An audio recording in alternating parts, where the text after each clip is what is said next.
O programa a seguir é uma produção independente. Todo o conteúdo veiculado é de responsabilidade de seus idealizadores. Web Rádio Porto do Capim. Da Paraíba para o mundo.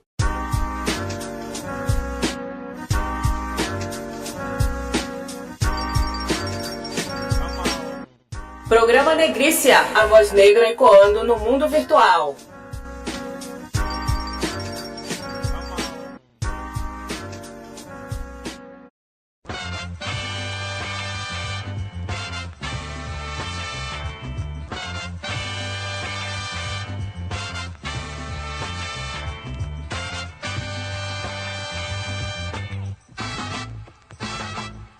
Tenho algo a dizer, explicar pra você, mas não garanto, porém, que engraçado eu serei dessa vez. Para os manos daqui, para os manos de lá. Se você se considera um negro, pra negro cheirar, mano, sei que problemas você tem demais. E nem na rua não te deixam na sua. Entre madames fudidas e os racistas fardados de cérebro atrofiado, não te deixam em paz. Todos eles com medo generalizam demais. Dizem que os negros são todos iguais. Você concorda? Se acomoda então, não se incomoda em ver. Mesmo sabendo que é foda, prefere não se envolver. Finge não ser você, e eu pergunto por que você prefere que o outro vá se foder.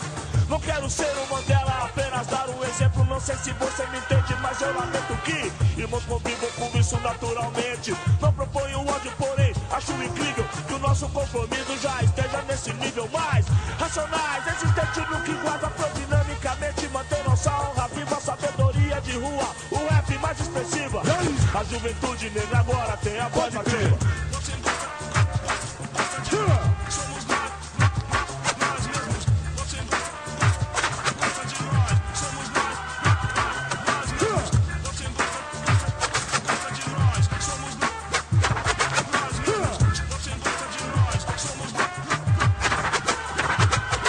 Precisamos de um líder de crédito popular, como Malcolm X, em outros tempos foi na América. Que seja negra até os ossos, um dos nossos, e reconstrua nosso orgulho que foi feito em destroço. Nossos irmãos estão desnorteados, entre o prazer e o dinheiro desorientado, brigando por quase nada, migalhas, coisas banais, prestigiando a mentira, as falas, desinformado demais. Chega de festejar a desvantagem, permitir que desgastem nossa imagem. Descendente negro atual, meu nome é Brau, não sou complexado e tal, apenas racional. É a verdade mais pura, postura definitiva. A juventude negra agora tem voz ativa.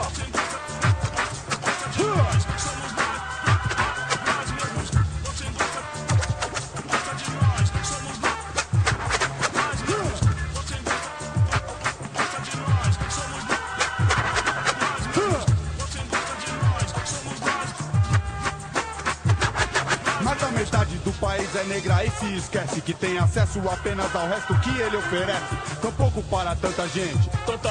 Tanta gente na mão de tão pouco. Pode crer. Geração iludida, uma massa falida de informações distorcidas e distraídas na televisão. Fudidos estão sem nenhum propósito, diariamente assinando seu atestado de óbito. Pô, tô cansado de toda essa merda que eles mostram na televisão todo dia, mano. Não aguento mais, é foda, mano. Onde estão meus semelhantes na TV, nossos irmãos? Artista negro de atitude e expressão. Você se põe a perguntar por quê? Eu não sou racista, mas meu ponto de vista é que esse é o Brasil que eles querem, que existe evoluído e bonito, mas tem negro no destaque. Eles te mostram um país que não existe, esconde nossa raiz, milhões de negros assistem. É engraçado que de nós eles precisam, nosso dinheiro eles nunca discriminam. Minha pergunta aqui fica, desses artistas tão famosos, qual você se identifica? Então, desse Brandão, Moisés da Rocha, Taíde DJ1, Ivo Meirelles, moleques de rua e tal, da Zona Leste de São Paulo, Grupo DMN, pode crer, é isso aí. Nossos irmãos estão desnorteados, entre o prazer e o dinheiro desorientados. Mulheres assumem a sua exploração, usando o termo mulata como profissão, é mal. Modelos brancas no destaque, as negras onde estão? Desfilo no chão, em segundo plano. Pouco original, mas comercial a cada ano. O carnaval era a festa do povo, era, mas alguns negros se venderam de novo. Brancos em cima, negros embaixo, ainda é normal, natural. 400 anos depois, 1992, tudo igual. Bem-vindos ao Brasil colonial e tal. Precisamos de nós mesmos, essa é a questão. DMN, meus irmãos, escrevem com perfeição. Então, gostamos os outros façam, tem orgulho de mim. Um rap em ação, nós somos negros sim, de sangue e coração. Monarch Blue me diz: justiça é que nos motiva, a minha, a sua, A nossa voz ativa.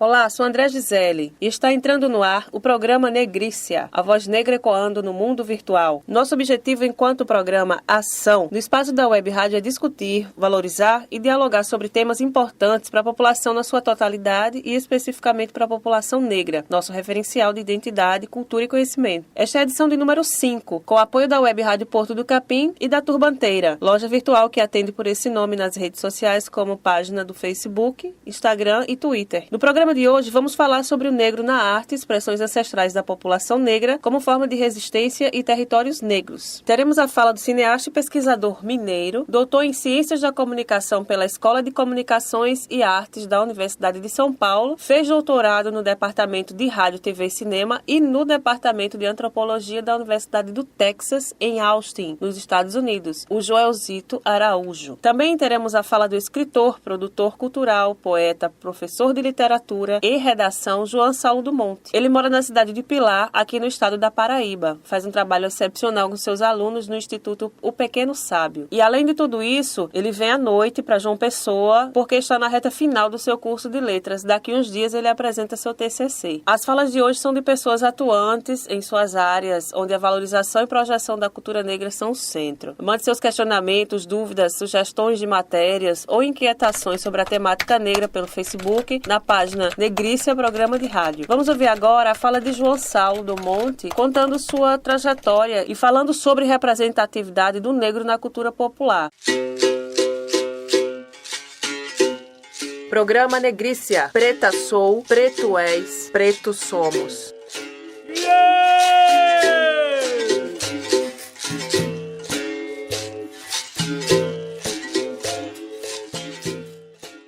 João Saulo Ramos do Monte, nasci em Recife, 4 de maio de 90, filho de José Severino do Monte, pilarense, que estava em Recife para estudar e acabou construindo uma vida matrimonial, que é minha mãe, Lúcia Ramos dos Santos. A partir dos 3 anos, saindo de Recife, fui para uma cidade chamada Salgadinho, interior de Pernambuco, por onde morei 1 ano e posteriormente voltei à cidade natal do meu pai, Pilar, Paraíba. Lá cheguei aos 4 anos, foi onde comecei a estudar, iniciei na primeira série. Eu não passei pelo processo de fase pré-escolar, alfabetização, por conta de que em casa eu já estudava, as minhas irmãs me instruíam. Eu já fui para a escola sabendo ler e escrever. Sempre gostei de ter contato com as letras. Quando pequeno tinha um propósito que eu queria criar um sistema linguístico totalmente meu. Até hoje não consegui, meio que não me frustrei, mas eu sei que isso me ajudou a esse contato que eu tenho hoje com a literatura e com a leitura, mesmo não tendo pais que tivesse curso superior e que estivesse paulatinamente me incentivando para a leitura. Mas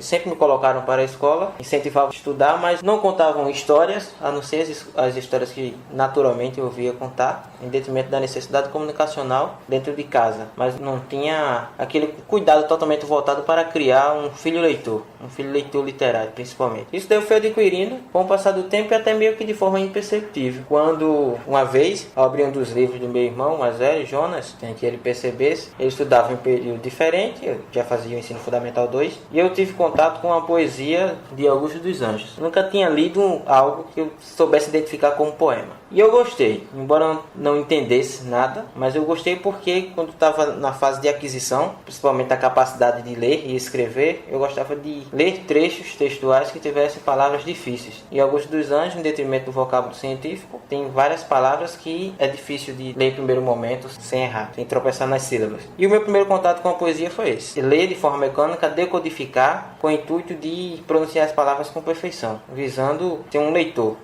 decodificador, sem saber que automaticamente eu estava me tornando um leitor literário, que é algo hoje bastante difícil de se encontrar com facilidade, uma vez que já todo o processo de ensino da linguagem tem como objetivo a formação de leitores literários, mas é uma das deficiências das nossas escolas na atualidade. Em detrimento desse acontecimento, com o passar do tempo, com o avanço das séries, fui estudar em outra escola, que aqui abrange todos os estudantes, tanto da zona rural quanto da zona urbana de Pilar, que é a escola que tem o nome de José Lins do Rego como patrono. E por meio de uma professora de língua portuguesa, chamada Regina Soares, eu tive o meu contato assim com o mundo das letras e me vi apaixonado, porque eu percebi da parte dela um interesse maior que estava muito além da sala de aula, estava muito além da relação professor-aluno, aluno-professor, algo que eu não tinha encontrado nenhum professor que eu tivesse antes. Então, a partir desse momento, eu comecei a me inquietar e a procurar conhecer mais a respeito, não só da língua portuguesa, mas também da literatura, mesmo não tendo a consciência de que eu estava tendo contato com essa literatura que hoje é fragmentada em várias escolas e que se apresenta de uma forma mais séria, principalmente no ensino médio e ainda mais quando chega aqui na academia. Isso me foi muito válido. A arte, por mais que não tivesse domínio jurídico, conhecimento jurídico, direito constitucional durante um tempo, mesmo com o direito constitucional, a inviabilização desse direito valer para a população negra, a arte ajudou muito a combater, né? Fazer linha de frente, fazer a formação das pessoas. E até hoje ela está ali, novamente revitalizada. Do nada você percebe um coco de roda. Se você vai botar uma rima de um rap, você percebe que o moleque está pegando a mesma base do coco, fazendo as contrações, usando o português do cotidiano, às vezes fazendo uma algazarra, porque tem muitos cocos que são de combate mesmo, de enfrentamento. De uma forma que não deixa de ser, porque essa questão que os cânones vão conceituar, chamada de literatura popular, né? Cordel, coco de roda, e esse termo literatura popular já vai colocar esse tipo de literatura na marginalidade, como sendo algo que não tem qualidade estética ou artística, o que é algo que não possui tanta seriedade, vamos dizer assim. Mas o que se percebe, você pega o coco de roda, Odete de Pilar, e para ela construir os versos, ela vai fazer uso da rima, do ritmo, da harmonia. Ela vai construir de forma tão elaborada quanto uma poesia de Carlos Drummond de Andrade, por exemplo. Ou até uma deslocação de ritmo semelhante à de Augusto dos Anjos também. Por que a poesia de Augusto dos Anjos ela é superior? De Odete do Coco não é superior. Fica muito a academia e o cânone fica muito nessa questão do que é de qualidade e do que não é de qualidade, aos olhos de uma minoria que rege todo um universo maior. E nesse caso a gente vai sempre naquele costume de procurar o que Antônio Cândido vai chamar de a grande literatura, a literatura com L maiúsculo. Você vai encontrar livros que vai dizer o seguinte: 100 livros que você deve ler, 100 livros para ler antes de morrer, melhores autores clássicos, sendo que as pessoas também não têm essa percepção de que tem autores clássicos que não me agradam, porque tem autor clássico que não me agrada, mas é porque a minha professora fala tão bem desse autor, eu devo aceitar, por exemplo. Para várias pessoas, Guimarães Rosa, um exímio escritor, mas eu também tenho que aceitar a ideia de que, para mim, eu já não enxergo ele tão como sendo esse escritor que todo mundo fala. Augusto dos Anjos é um ótimo poeta, foi renegado. Da década de 20 a Paraíba começa a considerar, mais a partir da década de 20. Mas para outras pessoas, Augusto dos Anjos também já não é um bom poeta, já não satisfaz tanto. Então isso é muito relativo, que as pessoas sempre vão cair nessa da Maria vai com as outras, né? Eu vou para onde o cânone está dizendo. Tá afirmando. 1, 2, 1, 2.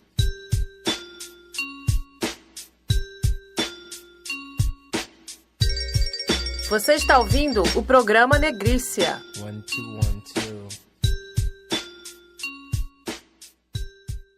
A gente queria que tu reconstruísse essa linha de influências culturais.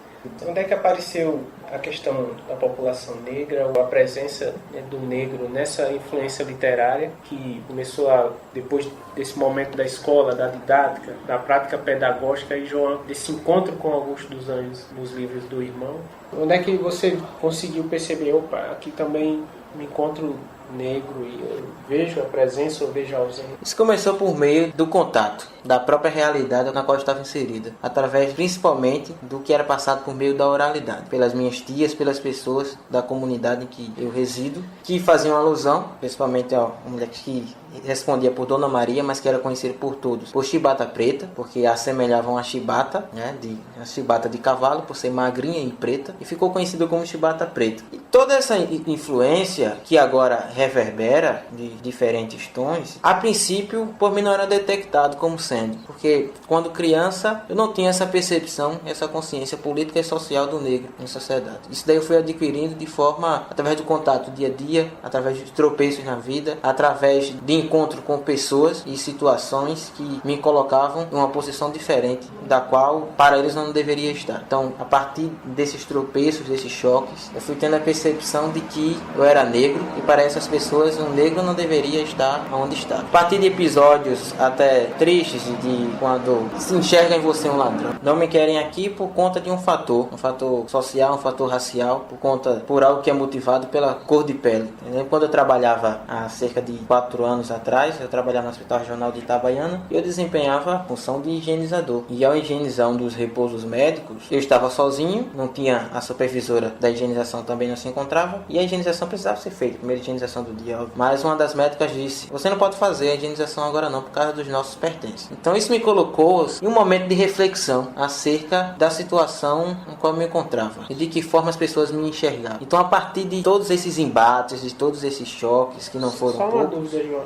Essa médica, ela era racialmente falando, através do IBGE, ela se encontrava em qual escala de cor? É branca, parda ou preta? Branca. E disse: você não pode fazer a higienização agora por causa dos nossos pertences. Então, muitas pessoas subestimavam, né? Eu não chegava a dizer que cursava letras, eu não tentava de forma alguma me promover em cima disso, como sendo alguém letrado, consciente de sua situação social e política. Mas a partir desses embates, que não foram poucos, essa voz que, vez por outra, ecoam e explodem em forma de versos, acaba trazendo muito disso, das minhas vivências, que foram inúmeras, né? A partir dessas experiências que eu tive, que me inquietaram, assinalaram qual era o contexto em que eu me encontrava. Então, a partir desse processo de semelhança e assimilação, eu fui identificando e construindo, a partir de todas essas vivências, algo com o intuito de quebrar, né, esse paradigma que se instaura de forma suprema, entre aspas. Então, fui buscar principalmente outras vozes na literatura, por exemplo, em Mia Couto, onde Jacques, José Eduardo Agualusa, foram escritores com os quais eu tive contato, principalmente a partir da cadeira de literatura africana, ministrada pela professora Vanessa Riambal, que ajudaram a me compreender e a enxergar a minha realidade.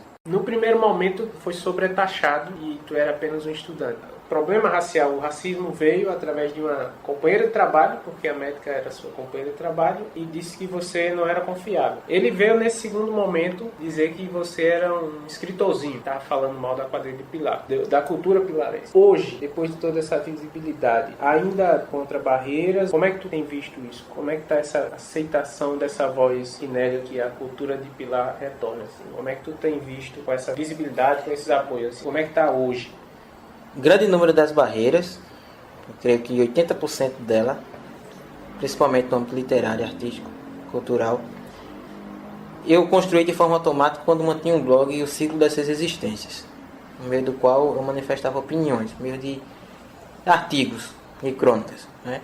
Então, foram por meio desse blog que eu passei a criticar a realidade, né, do município de Pilar, a realidade política, a realidade social, a realidade com qual se encontrava a cultura, né, que se mostrava como sendo cultura, mas que inexistia, e principalmente através de críticas de cunho mais literário. Eu passei a criticar a poesia de um pilarense denominado Antônio Costa. Ele não recebeu a crítica do ponto de vista literário, mas levou para o pessoal. Isso daí ficou uma discussão mais para o lado pessoal do que para o lado literário. As pessoas que resistem ao que eu produzo, que rejeitam, na verdade, se enxergam ameaçadas. Por conta de que, quando eu mantinha um blog, se tinha um evento literário, cultural, apresentação de filmes, Semana Cultural Zé do Rego, eu ia visualizar e dava a minha opinião acerca da palestra que tinha acontecido, acerca de algo que tinha sido feito. E de forma que no outro dia eu já tinha certeza, eu ganhei inimizade. Então o secretário de Cultura na época veio tirar satisfações porque que eu escrevi aquilo a respeito do movimento que ele produziu. Porque o que é que você tem contra a minha pessoa? Eu digo: não tenho nada contra a tua pessoa, apenas expressei a minha opinião acerca do evento que aconteceu. Mas você não deveria ter feito isso. Então, ou seja, ainda tinha aquela voz controladora, sabe, ditando o que é que tu deves ou não deves fazer. Aquela voz que de forma moderna ela toma outras faces e mostra quem se encontra presente. Apesar dessas barreiras terem surgido, eu tapei os olhos e continuei produzindo, mas o que acontece é que a aceitação em si não há aquela branca, mas algo que teima em dizer, não há algo que se possa fazer, deixa acontecer, mas em nenhum momento eles valorizam o que é que está sendo produzido, o que procura, nem de fato ler o que é que eu produzo, o que é que eu estou dizendo, o que é que eu estou reivindicando, ou coisa alguma. Apenas fecham os olhos e ainda se mantém nesse estágio. Negro sou, negro ficarei. Bom, a mídia ela tenta esse processo de surgimento de vários movimentos ligados à negritude como principal foco. Percebe-se que a mídia também ela usa, né, de outros artifícios para resistir a isso. Meio que ela procura criar outras formas por meio de situações comunicacionais diferentes. Ela tenta criar novas tipologias e novos padrões e parâmetros com o intuito de distanciar o que está a ponto de ser conseguido. Uma vez que, por meio das minhas experiências através de concurso literário, foi a primeira publicação que eu tive, foi no concurso de poesia Rima Rara em 2013, organizado pela editora Vivara. A partir dos outros concursos que vinham surgindo, e eu já procurei da série Glorioso Império do Brasil, que é organizado por Heber Josué de Minas Gerais, eu tive o propósito de ter como peça-chave principal a figura de Chibata Preta. Foram um concurso de contos e escrevi 3 que foram publicados em 3 antologias diferentes, e nessas 3 Chibata Preta estava presente. Na primeira, Roupa Nova do Imperador, em que eu narro a ida de Dom Pedro II à Terra dos Elins, Chibata Preta está presente como sendo o objeto sexual do Padre Gomes, né, que ele usa de liturgias, né, cristãs com o intuito de limpar a pele de Chibata Preta, acreditando que a cor da pele dela é fruto de uma caixa de demônios que se encontra alojada em sua alma. No Nenhum Perfume de Roberta, brincando com a Lei Áurea, eu coloco Chibata Preta como sendo uma das pessoas que vai assinar a Lei Áurea, conseguir, mas que a Lei Áurea vai tomar outra proporção, ou seja, o papel de Salvador vai ser dado à princesa Isabel por todos esses motivos que é apresentado por meio dos livros didáticos, principalmente de história. E Chibata Preta vai voltar a Pilar e organizar um movimento num quilombo localizado no Rio Una e instaurar uma nova visão política e social a respeito das pessoas que lá se encontram. Em um terceiro momento, eu tenho a história por trás dos nomes, em que o próprio espaço da diegese é a minha própria casa, em que eu transformo os meus familiares e irmãos em personagens desse conto, que está a sair agora no próximo mês. Já através da inscrição em outros concursos literários, como eu estava a te dizer, que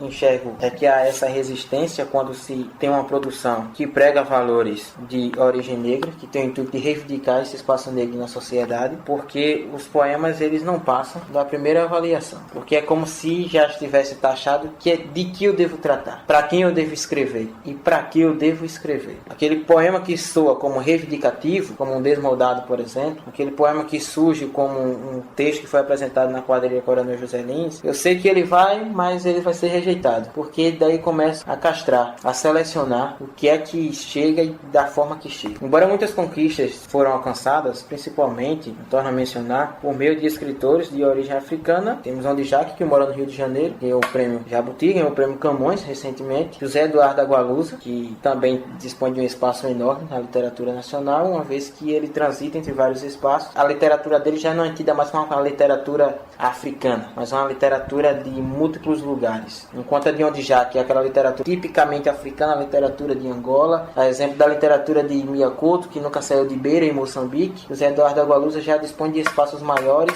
e um contato mais facilitado entre esses meios. A partir desses escritores que se tornaram peças-chave e fundamentais para facilitar esse abrir caminhos, nós vamos descobrir outros escritores também que estão na luta. O Boana, Luiz Eduardo Boana, e com o conto As Mãos dos Pretos, ele vai tratar dessa questão do espaço negro. Luandino Vieira também é outro que continua firme e forte, já também dispõe de um espaço maior. Tem o Médio Muangi, qual fiz questão de levar para os meus alunos esse ano, que é o autor de Mizungo, Menino Branco, e ele vai tratar dessa questão da relação de dependência entre os povos, a questão da ideologia, desses fatores sociais que ditam e pregam o processo de separação, né, por meio de cor. Então você percebe que, embora existam vários avanços, ainda há uma resistência muito grande quanto a essa questão, porque o mercado editorial, por meio de uma atividade mais mercadológica, vai começar a se aproveitar dessa situação e promover obras que tratem do assunto, mas não tratam de um assunto da forma que se deve. Não é uma obra que está lá para levar uma mensagem totalmente despida de malícias, por exemplo. A primeiro momento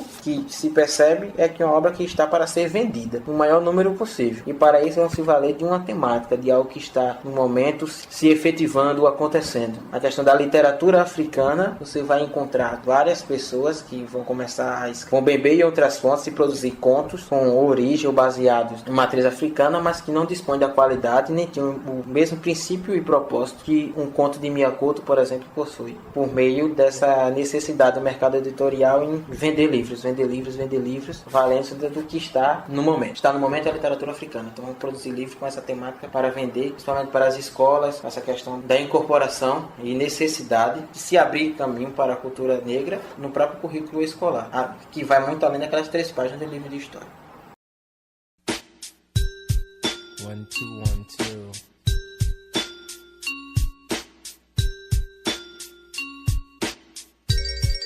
Você está ouvindo o programa Negrícia. 1, 2, 1, 2.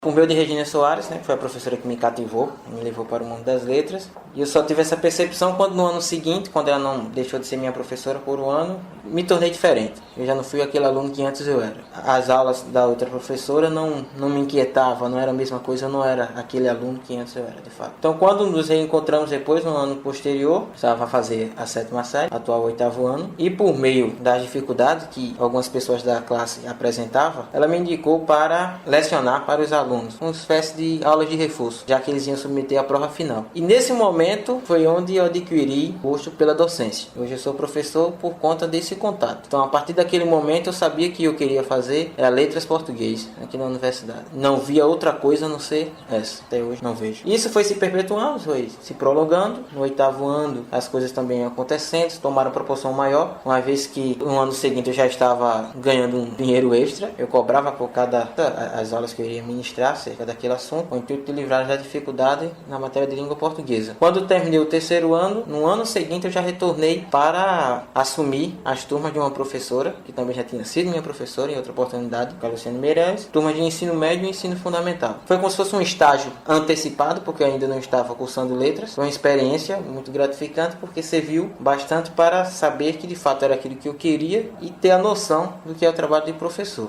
que difere muito dessa questão, eu transfiro e tu recebe. Então foi a partir desse momento que eu digo, não, agora eu quero fazer letras mesmo, de fato, vou focar nisso. E no ano seguinte eu me vi aqui dentro da Universidade Federal, do qual esse ano eu estarei a sair. Estarei com um TCC e irei defender em cima de Augusto dos Anjos. Vai se tratar a representação de Augusto dos Anjos nos jornais do início do século XX, a partir do contato com a professora pesquisadora Socorro Pacífico e a minha co-orientadora, que é a Gislaine Ribeiro. Inclusive, vai ser a prefaciante do livro que eu estou lançando. Porque eu já tinha o número de textos preciso, todavia não tinha o título. Eu queria um título que fosse algo novo, que despertasse, inquietasse que o leitor, ao visualizar o título, se sentisse atraído. Ao menos para saber o significado da palavra araque no momento, já que não consta no dicionário da língua portuguesa como uma palavra gramatical, embora o processo de formação seja canônico. Então, a primeira dificuldade foi essa questão da casa editorial. Quero publicar um texto, mas sabe que publicar um texto surge N fatores que te desmotivam. Se você for arcar a publicação do teu próprio livro, no mínimo tu tem que desembolsar R$8.000 para ter 1.000 exemplares em casa sem saber onde vai colocar, o que não é garantia de venda. Submeti os textos, cheguei a submeter o texto para a editora de Portugal, a Chiada Editora. O meu texto foi aceito em 14 dias. Todavia, a proposta de edição que me apresentaram foi atraente. Conversei bastante com o professor Amador Ribeiro Neto, daqui da UFPB, ele já me indicou a chefe de edição da Miró Editorial e discutimos e ela me ajudou a entender que naquele momento não era a hora. Então, eis que passam 5 dias e eu encontro a editora Multifogo no site e submeti o meu texto para avaliação. Passados 2 meses, obtive uma resposta positiva. Começamos a conversar, já que ela já prometia publicar sem que eu tivesse de desembolsar por isso. Uma quantidade mínima de 30 exemplares para que eu fizesse o lançamento e o livro já estaria disponível na livraria Livraria Cultura, Livraria Travessa e na própria loja que a editora mantém, meio do portal eletrônico. Então isso já me foi atraente, então fez que eu ia publicar sem ter que desembolsar. Entretanto, me vi na necessidade de promover um evento maior e obter uma tiragem física maior dos exemplares. Então, a partir do contato com Giselane Ribeiro, é minha orientadora, trabalho de conclusão de curso de letras, eu fui convidada para escrever o prefácio. Tive também opiniões bastante construtivas da professora Glaucia Machado, também daqui da UFPB, e da professora Amanda Braga, da UFPB. Então, era que no momento surgiu a partir de um fato do cotidiano. Eu estava no trabalho e uma aranha não saía da parede. Passado 15 dias, eu digo, essa aranha está morta. Quando eu toquei, a aranha estava viva. Eu sempre digo que eu não pego os restos me pegam. Eu parar para escrever um poema, não sai merda nenhuma. Os restos que me pegam. O que me veio à mente foi, ao ver aquela aranha, sinto minha alma estranha. Ao ver aquela aranha, sinto minha alma estranha. Lembro-me da ação façanha que me pôs triste a chorar. Ouço vozes e gritos dos fetos magros raquíticos, rastejando a mendigar todo o pão que tu não mordes, do espaço que te move e que anda a chorar. Aranha, momento da aranha, araque no momento, para deturpar a gramática, a qual eu procuro sempre, às vezes não é possível casar a poesia com a gramática, porque o que a gramática dita, na poesia não é aceito, as coisas não se combinam. Então surgiu Araque no Momento, ser lançado pela editora Multifoco, do Rio de Janeiro, onde eu obtive a acolhida. E dentro dos poemas que lá constam, de 33 poemas que lá existem, eu destaco uns que são assim, meio que carro-chefe, que colocam e expressam não só o momento e o que eu estava a passar, ao produzir tal poesia, mas também o que eu estou querendo dizer, que o livro propõe. Como Glaucia Machado diz, né, na orelha do livro, quem já provou da dor profunda e dela tentou fazer poesia, sabe que a dor não é aliviada. Mas mesmo assim é melhor fazer a poesia do que não fazer a poesia, uma vez que o movimento é contínuo.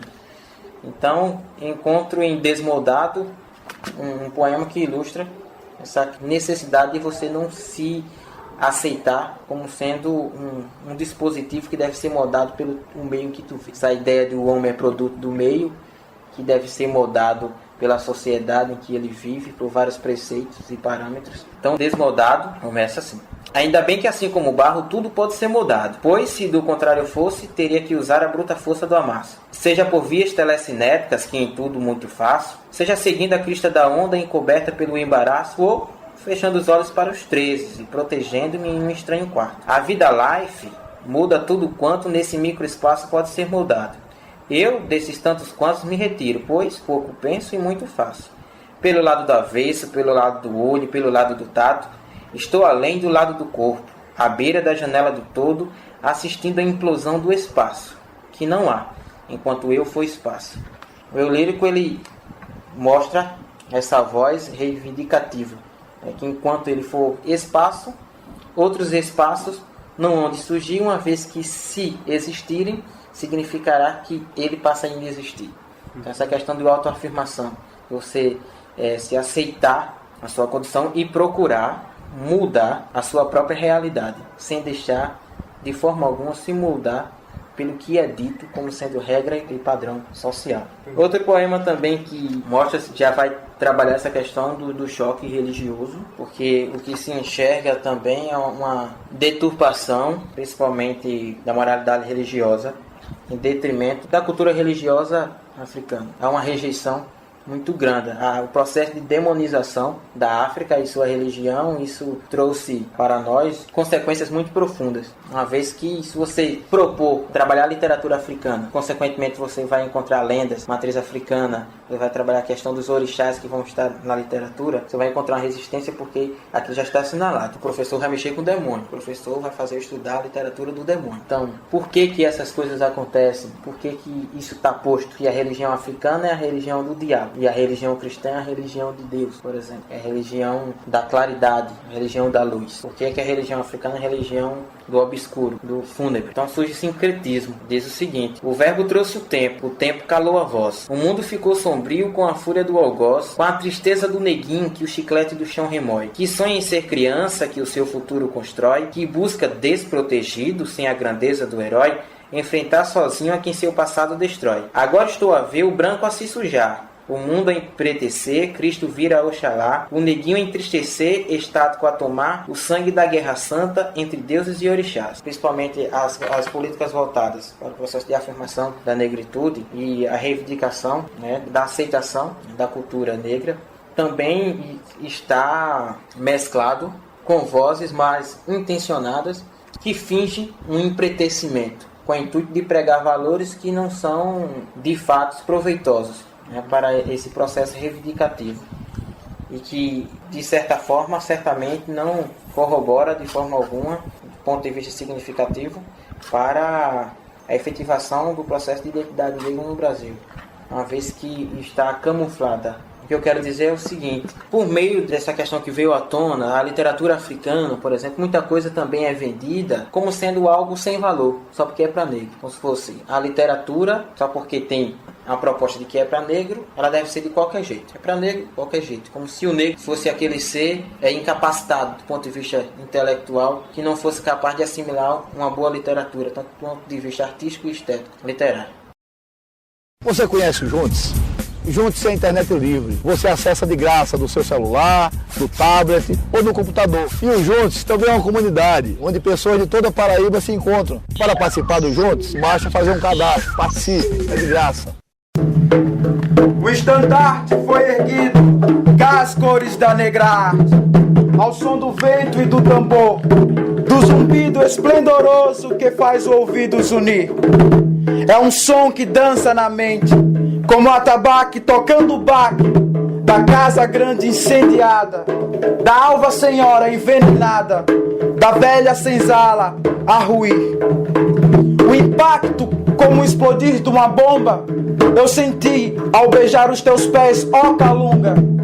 Eu olhei pro estandarte tingido de luta e ouvi o som que não era do vento.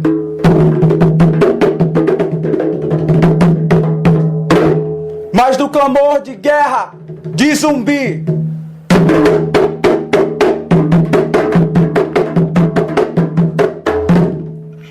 Web Rádio Porto do Capim.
Nunca nunca mais amanhecer pra mim.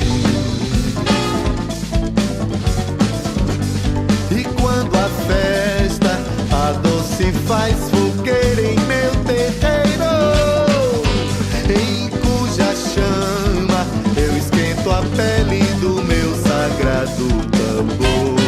Chama da tribo, negros guerreiros, bantos batuqueiros, dança na noite que não precisa nunca mais amanhecer pra mim.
Programa Negrícia.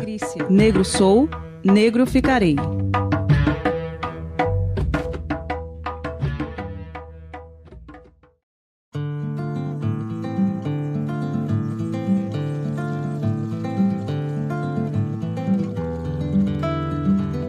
O fanático é como um palito de fósforo, alienado dentro da caixa, serve para qualquer causa incendiária. Sérgio Vaz.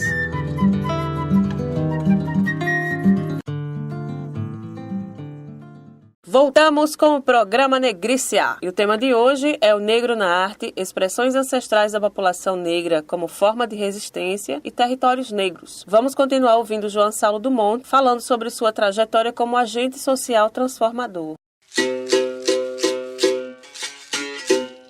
Programa Negrícia. Preta sou, preto és, preto somos.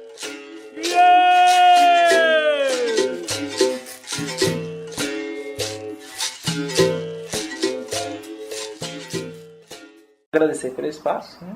Bastante interessante e importante, esse meio alternativo de se promover e se abrir caminhos e espaços para novas iniciativas e novos autores. Uma vez que, a primeiro momento, a partir decidimos publicar um livro, os espaços automaticamente se fecham por meio de editoras que precisam de escritores de renome, por meio de pessoas que, em vez de facilitadoras, atuam como sendo uma barreira, um obstáculo a ser superado, mas que não só de pão vive o homem. Eu digo que nem só de facilidade vive o homem, mas também de toda a dificuldade que vem ou não de Deus. Estamos aí para derrubar e quebrantar esses espaços e tirar as pedras do caminho. Então, Araque no Momento vem aí como uma síntese.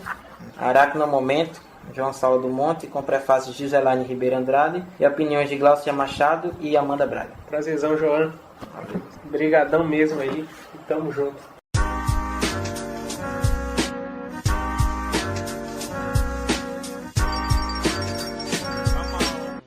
Programa Negrícia, a voz negra ecoando no mundo virtual.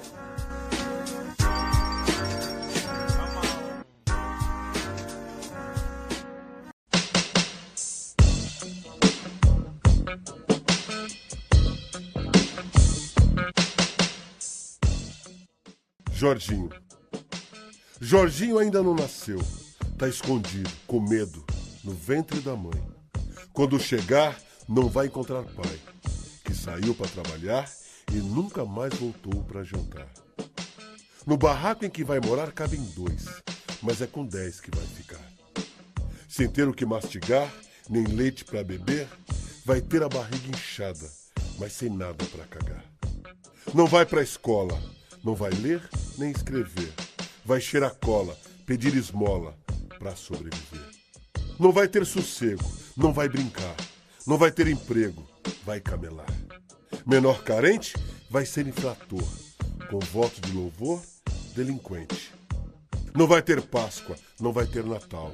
Se for esperto, se mata com cordão umbilical.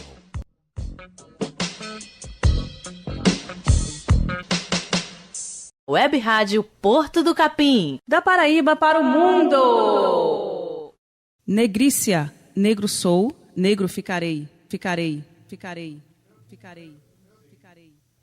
Agora vamos ouvir a fala do cineasta Joelzito Araújo, que vai dar sua opinião sobre maioridade penal e extermínio da juventude negra. Na sequência, ele desabafa as dificuldades de se fazer cinema de preto num mercado com um olhar ainda tão para fora do Brasil e da nossa realidade, principalmente o cotidiano dos negros e negras no Brasil. A maioridade penal não resolve nada. A redução da maioridade penal é para condenar o jovem negro. É óbvio que é isso. O jovem branco não vai preso de jeito nenhum, e se for vai ser protegido, né? É aumentar a população prisional para cadeias que não tem isso, sabe, um desejo de reclusão. Agora, vou fazer uma ironia aqui. Eu até preferia que esses jovens que estão sendo exterminados aí, pelo menos fossem para a prisão. Na realidade, o que está em prática no Brasil é uma exterminação. O discurso da redução, ele só vem a reforçar o quanto que esse jovem é ameaçador, é potencialmente ameaçador. Mas o classe média branca, quando apoia, ele não está pensando no seu filho que está lá no Flamengo, que deixa nu um jovem negro e deixa ele preso com a corrente de bicicleta, e ao mesmo tempo aquele mesmo jovem é um traficante naquela região. Ele não está pensando na prisão que vai levar, ele está achando que só vai atingir. Na verdade, a sociedade brasileira continua achando que todo o nosso sistema de justiça prisional vai continuar só punindo os negros. Eu acho que, inclusive, agora eu vou entrar no campo da política. O desejo de punição do PT, não é à toa que todo mundo fala a corrupção do PT, a corrupção. Ninguém fala a corrupção do PT.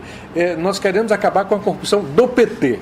Nós queremos acabar com a corrupção. Nós não queremos acabar com a corrupção na sociedade brasileira. É porque também o PT está ligado a esses, historicamente, a emergência do PT vem a esses segmentos. Eu sinto, né? E aqui eu não estou também fazendo um discurso para o PT, achando que o PT não tem feito nada de errado, não é nada disso. Eu só estou dizendo que a sociedade brasileira, ela tem saudades daquela sociedade em que o preto sabia o seu lugar. Eu acho que o discurso da maioridade penal só tem esse papel porque se espera que a redução da maioridade penal só vai atingir os pretos. Mas no momento que a classe média branca sentir que vai atingir seus filhos também, você vai ver como que essa coisa vai mexer. Negrícia. Papel fundamental. Eu estou há um bom tempo sentindo cada vez mais que eu tenho que fazer um filme sobre esse tema também. Eu acho que a exterminação da juventude negra é um dos grandes problemas, dos maiores problemas do Brasil, né? Sempre foi, e essa coisa acentuou, tem acentuado. Essa coisa acontecia no período da ditadura militar, mas não mudou, piorou. Então eu acho que é um tema absolutamente... Nós temos de mexer na sociedade. E uma das coisas que eu acho que facilita a continuidade da exterminação é exatamente por a gente não ter dificuldade de racializar essa discussão, de demonstrar o componente de racismo desse extermínio. Tem uma parcela da sociedade que não acha o seguinte, não, é o marginal da periferia. E essa parcela, ela é o tempo inteiro alimentada, inclusive por uma representação cinematográfica como Cidade de Deus, que quem sai do cinema tem a impressão de que todas as favelas, todo jovem de favela tem uma arma na mão, que todo jovem de favela é potencialmente um grande criminoso, quando nós sabemos que o número de jovens que estão naquelas favelas, o narcotráfico está presente, o número de jovens que têm arma na mão não ultrapassa 5% da população juvenil, mas nesses filmes, o jovem que não tem arma na mão é o excepcional. O busca-pé, o repórter fotográfico, é o jovem, é o cara excepcional da comunidade. Quando o que acontece é o contrário. Óbvio que aqueles jovens que são atraídos pelo tráfico, que têm arma na mão, 5%, andam de moto, ameaçam, enfim, são profundamente ameaçadores. Mas é 5%.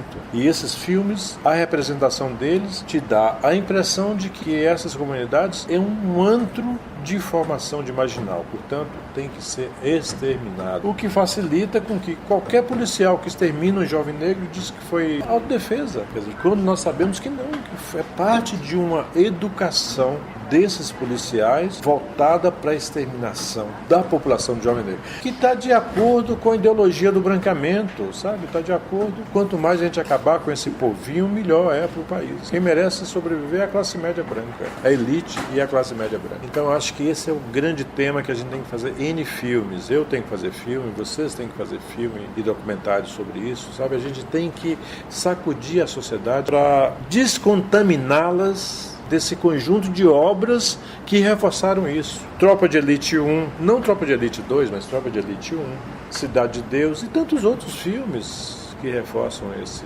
mentalidade, né? Negrícia, negro sou, negro ficarei, ficarei, ficarei, ficarei. A Lei Rouanet não nos facilitou nisso, piorou isso, porque ao colocar a decisão do patrocínio na mão dos departamentos de publicidade, tornou o cinema brasileiro castrado, castrou o cinema brasileiro. Por isso que eu acho que o nosso cinema é pouco político. Ele é pouco político nas relações raciais, ele é pouco político em tudo. Ele obedece à lógica da publicidade, de querer agradar todo mundo, não querer provocar nenhuma celeuma, de ser simpático, simpatiquinho. E aí, o grande tema tabu da sociedade brasileira, que é o racismo, portanto é isso aí que vai... Eu, por exemplo, tenho uma enorme dificuldade de patrocínio dos meus filmes. Raça foi feito com 28% de Raça foi feito com o apoio da Petrobras. A Petrobras deu muito menos dinheiro para mim do que deu para a maioria dos cineastas do meu peso, da minha altura. 72% de Raça eu consegui nos Estados Unidos com a Fundação Ford e com a Fundação Kellogg. Isso aconteceu também com a Negação no Brasil, isso aconteceu também com Cinderelas Lobo do Príncipe Encantado. Embora Cinderelas Lobo do Príncipe Encantado eu tenha conseguido um pouco mais de recursos porque eu estava trabalhando com o universo do turismo sexual. Então, as organizações de direitos humanos e a própria Secretaria de Direitos Humanos se interessou pelo tema e bancou uma parte do filme. Mas, depois que eu fiz Filhas do Vento eu tive 8 Quiquitos em Gramado, ganhou o Festival de Tiradentes, recebi N prêmios em vários outros festivais e não consegui dinheiro para fazer meu novo ficção. Até hoje eu estou com 2 roteiros de ficção prontos sem conseguir o dinheiro. Então, uma atitude mais ousada. Um custa 3,5 milhões, Raça custou 1,5 milhão. Então, tornou mais difícil de captar. Um documentário eu faço com 1.800.000 reais. Então, não é tão difícil quanto. Mas, enfim. Então, a minha experiência é que eu atribuo isso, principalmente à Lei Rouanet, é de dificuldade de fazer filmes na temática racial. Óbvio que você fazer um filme na temática de cultura negra, um filme sobre o carnaval, um filme sobre isso, é uma coisa. Mas você fazer um outro filme que você vai discutir o racismo no carnaval, aí a coisa engrossou, entendeu? Você fazer um filme sobre maracatu, tudo bem, mas vai falar do universo do maracatu e de como que aquelas pessoas vivem, de como que eles são vítimas do racismo da sociedade. Aí a coisa engrossou. Então é essa a minha experiência, a minha visão. Web Rádio Porto do Capim, da Paraíba para o mundo.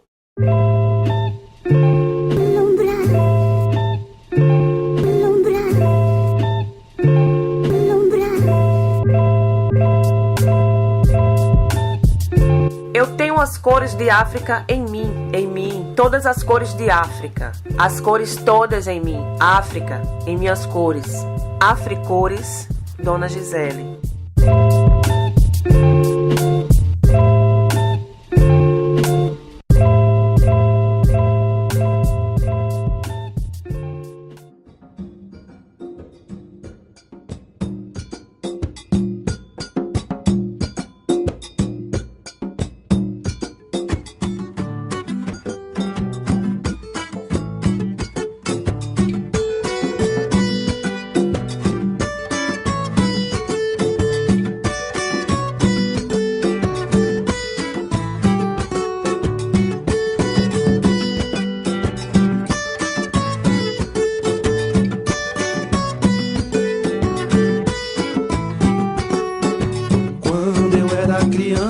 Minha mãe cantava pra mim uma canção iorubá, cantava pra eu dormir, uma canção muito linda que o seu pai te ensinou, trazida da escravidão e cantada por seu avô. Era assim: Oromimá, Oromimaió, Oromimaió, Abadô e eu.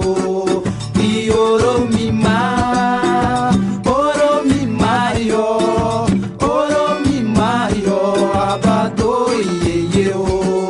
Essa canção muito antiga, no tempo da escravidão, os negros em sofrimentos cantavam e alegravam o seu coração, presos naquelas senzalas, dançando em Jexá.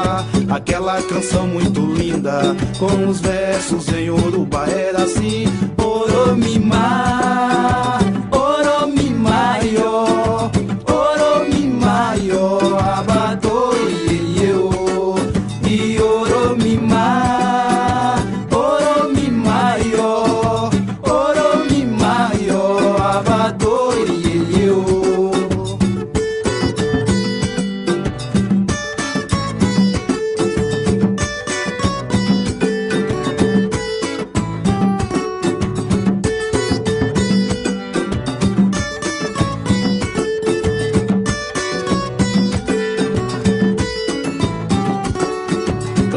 Quando era criança, fiquei homem, eu não me esqueci.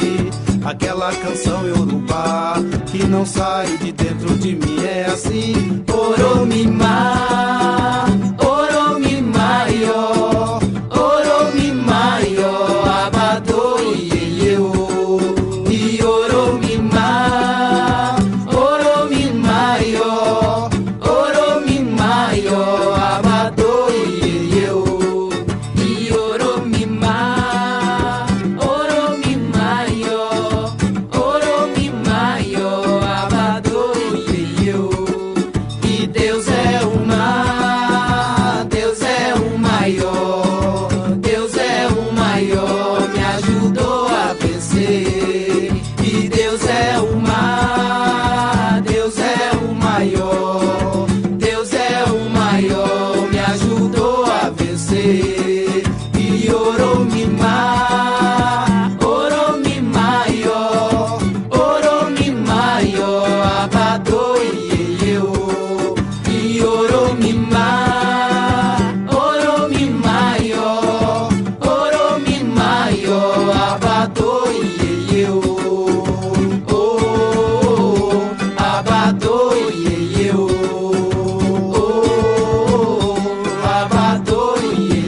Web Rádio Porto do Capim. A loucura criou asas, um erro se repetiu. No lugar das aves lindas, jaz a língua que caiu. Vieram as negras almas construtoras do Brasil. Uma com nome de santa, de bicho a muitos serviu. Só por ser magra e preta, viu África no Brasil. Tá preta, xiii, bota preta, chega a ser de azul anil. Ela foi bicho papão, também monstro infantil. Deram-lhe circo e pão e o quintal do Brasil teve a vida de cão que só pra poucos latiu.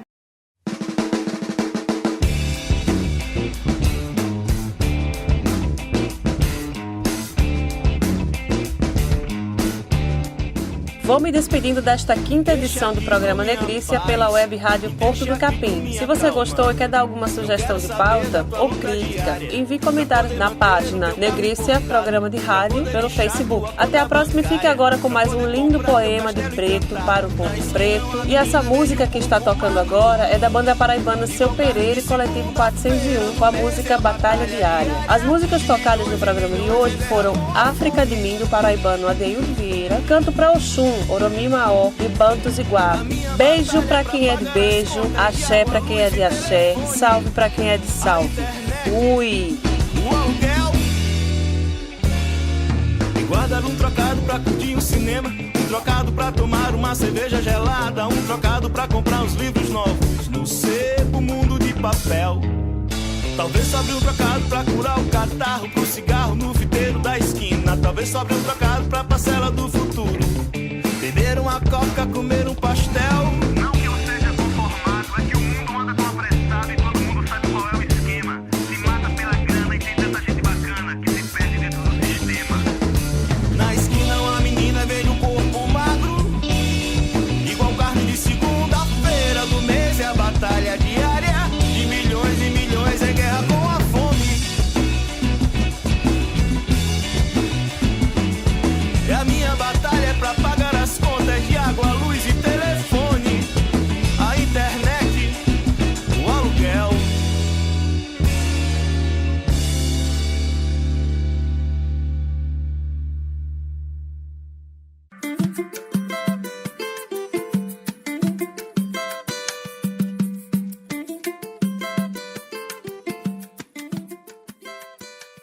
Adoro ser negra, preta, pretinha, Não me chame de morena, parda, mulatinha. Me reconheça, me veja. Não eufemize minha cor. Me orgulho de ser quem sou. Alessandra Martins.